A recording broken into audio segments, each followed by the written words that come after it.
కులగణనపై supreme court కీలక వ్యాఖ్యలు చేసింది. సంక్షేమ పథకాల అమలుకు ఎంతమంది వెనుకబడిన కులాలు వారు ఉన్నారో కేంద్రం ఖచ్చితంగా తెలుసుకోవాలి అని వ్యాఖ్యానించింది.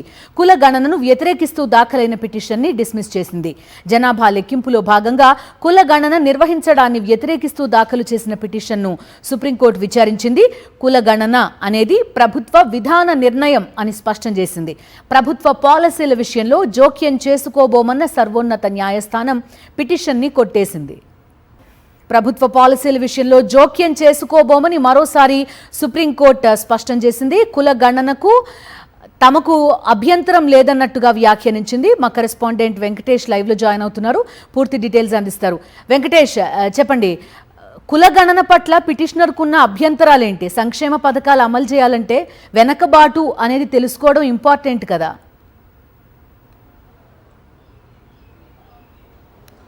కులగణను సవాల్ చేస్తూ ఈరోజు సుప్రీంకోర్టులో దాఖలైన ప్రజా ప్రయోజన వ్యాజ్యాన్ని సర్వోన్నత న్యాయస్థానం విచారించింది. సుప్రీంకోర్టు ప్రధాన న్యాయమూర్తి జస్టిస్ సూర్యకాంత్ నేతృత్వంలోని త్రిసభ్య ధర్మాసనం ఈ కేసును విచారించింది. ప్రధానంగా పిటిషనరు కులగణనకు అభ్యంతరం చెప్తూ దీన్ని డేటాను మిస్యూజ్ చేసేటువంటి అవకాశం ఉంది, చాలా ఏజెన్సీస్ ఈ డేటాను మిస్యూజ్ చేసేటువంటి అవకాశం ఉంది, కాబట్టి కులగణనను ఉపసంహరించాలి, దాన్ని చేయొద్దనేది డిమాండ్ చేశారు.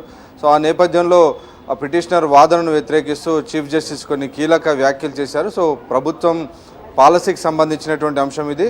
ప్రభుత్వ విధానపరమైనటువంటి నిర్ణయాల్లో కోర్టులు జోక్యం చేసుకోవని స్పష్టం చేసింది.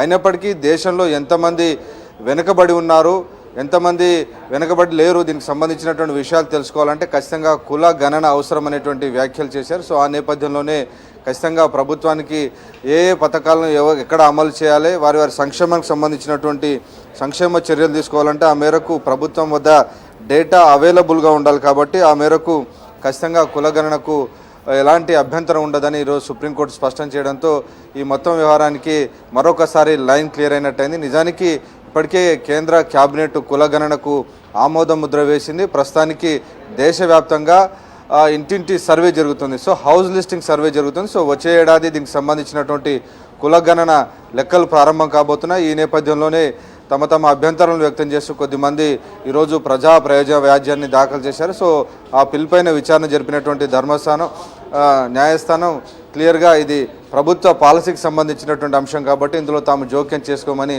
పిటిషన్ను డిస్మిస్ చేస్తూ నిర్ణయం తీసుకుంది. Right Venkatesh, thank you.